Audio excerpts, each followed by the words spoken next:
Bonjour, c'est Émilie Gomis, bienvenue dans Brakissa Rencontre.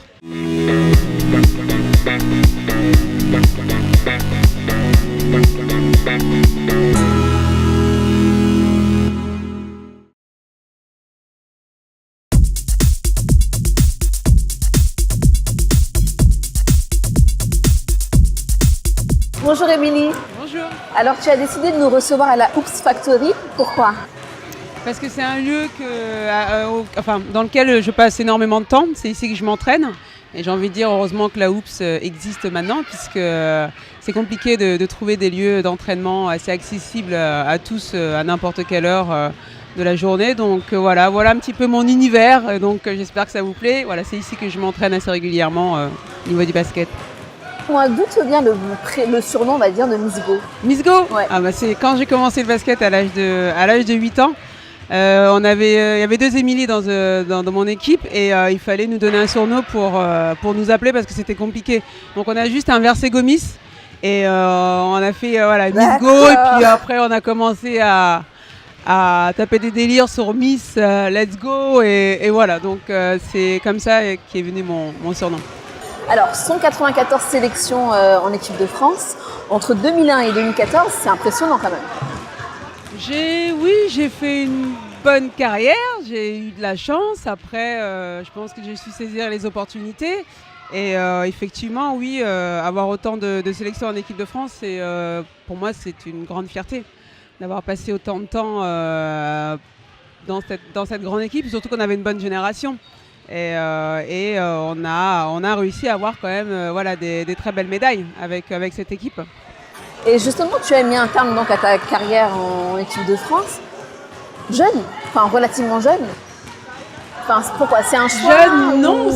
J'ai passé la trentaine et puis on le sait dans le sport, quand on commence à passer à peu près à la trentaine, on commence un petit peu à être en fin de carrière et c'est comme une petite retraite en quelque sorte chez nous. Et on commence très tôt. Moi, j'ai commencé à l'âge de 8 ans. Et après, j'ai commencé vraiment à être à haut niveau à l'âge de 14 ans avec les équipes de France jeunes, cadettes, juniors, espoirs. Et un sportif, de toute façon, ça arrête sa carrière après 30 ans. Surtout chez les femmes, je pense que c'est un peu plus tôt parce qu'elles ont envie de passer à la vie de famille très rapidement. Et du coup, c'était un choix purement sportif. Après, c'était assez délicat de mon côté puisque moi, je me suis arrêtée sur une blessure. Donc souvent, on ne décide pas quand est-ce qu'on va arrêter. Il y a ceux qui ont l'opportunité d'arrêter leur carrière parce qu'ils ont fait le tour. Et c'est vrai que de toute façon, avec cette équipe-là, moi, j'avais déjà atteint les objectifs que je souhaitais, d'avoir la médaille olympique et d'être championne d'Europe. Et voilà, donc... On avait bien avancé avec cette génération-là et il est temps des fois de passer, on va dire, à la nouvelle génération tout simplement. Et il n'y a aucun regret en tout cas pendant ma carrière. Et j'ai été vraiment fière de porter ce maillot bleu, blanc, rouge pendant plusieurs années. Alors moi je voulais savoir, est-ce que tu suis un peu l'équipe du Sénégal ? J'ai suivi les équipes africaines parce qu'elles ont fait sensation.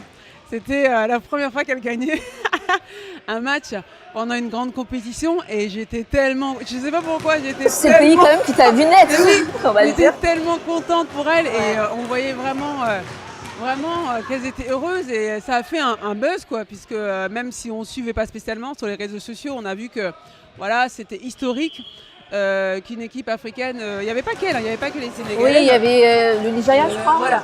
Et moi, je trouve que c'est super parce que ça montre vraiment cette progression et ça montre vraiment que les pays africains avancent et j'espère qu'un jour, qu'elles arriveront à passer les phases finales et qu'elles seront sur le podium. C'est tout ce que je leur souhaite parce qu'on a des talents. Alors, tu es né au Sénégal, il me semble, et toute ta famille en Guinée-Bissau, c'est bien ça ? Oui, c'est ça. Je suis née à Ziguinchor, mais je suis d'origine guinéenne.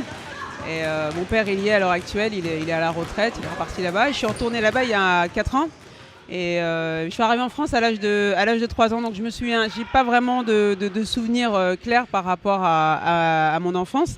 Mais quand je suis retournée la première fois, j'en ai eu plein les yeux en fait, quoi.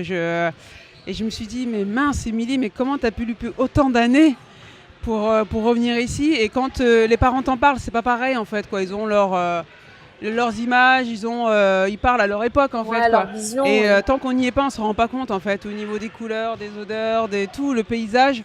Et je trouvais ça hyper magique, quoi. Et on habite dans dans un village en fait à Cayo, au fin fond de la forêt. C'est à 4 heures de route de Bissau.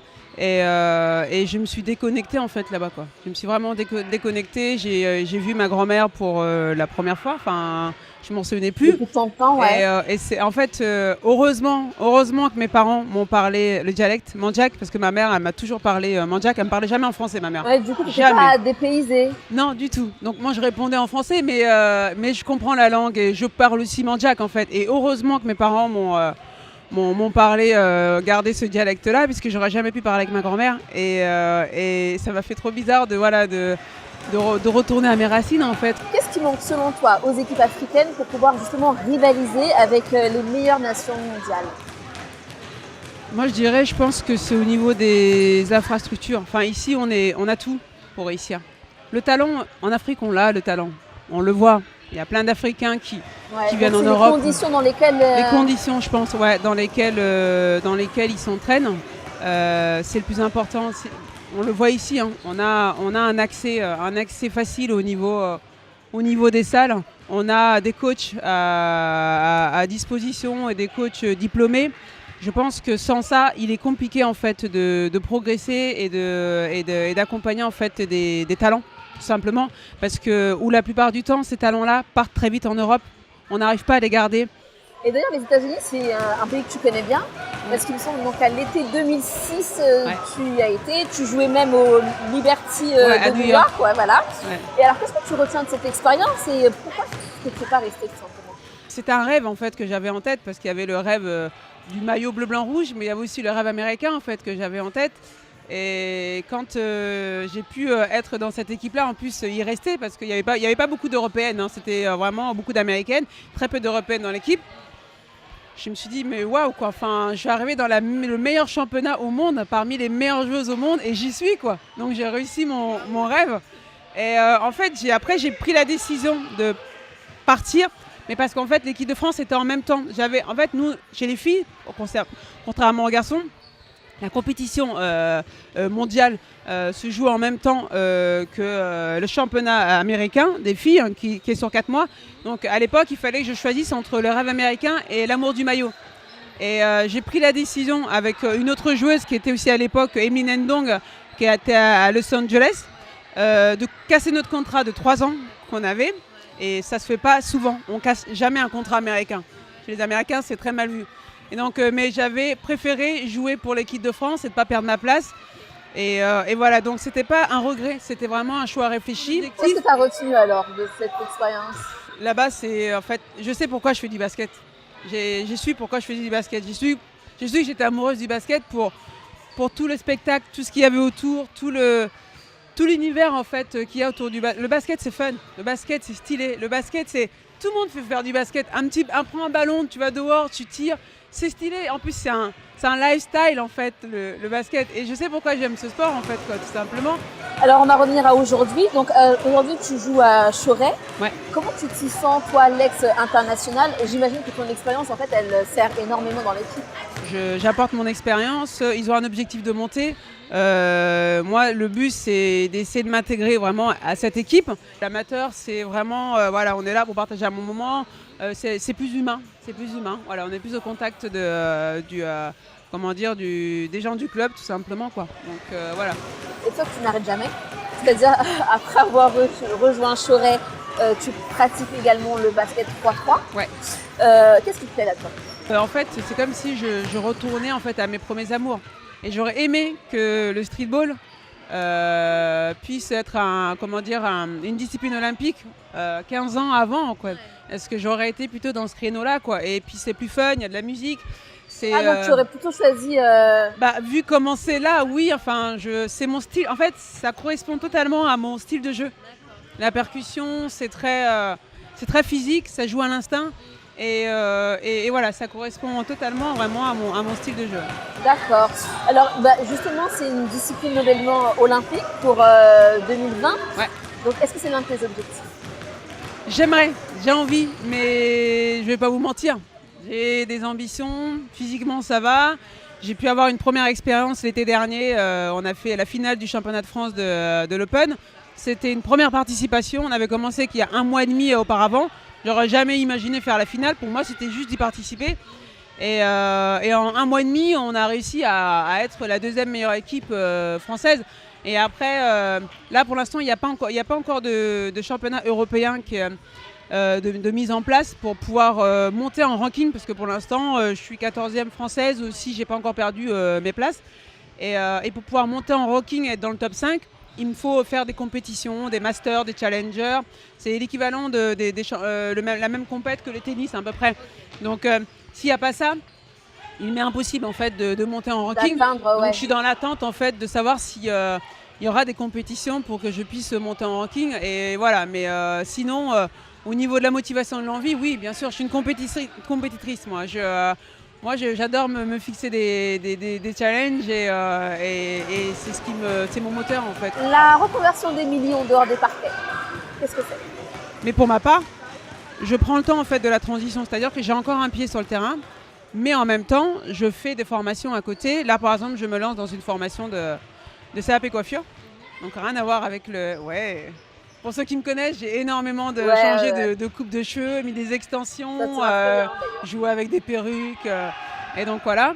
Et en fait, je me suis juste rendu compte que j'étais dedans depuis pas mal d'années et que c'était tout naturel de me lancer dedans. Parce que j'ai créé une marque d'extension et je prends le temps en fait de mettre les choses en place. Je ne suis pas du tout pressée. Et voilà, donc le domaine de la coiffure beauté me plaît énormément. Et après, il y a le domaine du coaching. Pour l'instant, je suis encore athlète de niveau, mais j'ai envie de rester dans l'activité. Et un mot, surtout en association? J'organise des camps de basket pendant les vacances scolaires pour pouvoir pratiquer du basket. En fait, c'est vraiment l'éducation par le sport. Parce que moi, le sport m'a éduquée. C'est vraiment en fait se servir du sport pour faire avancer les gens, tout simplement. Donc voilà. Que te souhaiter, Émilie, pour la suite? Je dirais une bonne santé. Moi, je suis assez basique. Avoir la santé, déjà tout. Et puis de pouvoir... je dirais, de continuer à être aussi ambitieuse que je le suis, et puis de croire en mes rêves tout simplement. Voilà, je ne peux pas espérer mieux, c'est juste garder la santé et d'avancer, de faire ce que j'aime. Voilà, moi je suis quelqu'un qui me donne à fond dans ce que je fais et je le fais par passion, tout simplement. Donc, ouais. En tout cas, c'est tout ce qu'on te souhaite, Émilie. Merci beaucoup de nous avoir accordé cette interview. Avec plaisir. Et c'est la fin de Brakissa rencontre Émilie Gomis. Je vous donne rendez-vous dans une prochaine émission sur Stade Afrique. À très bientôt.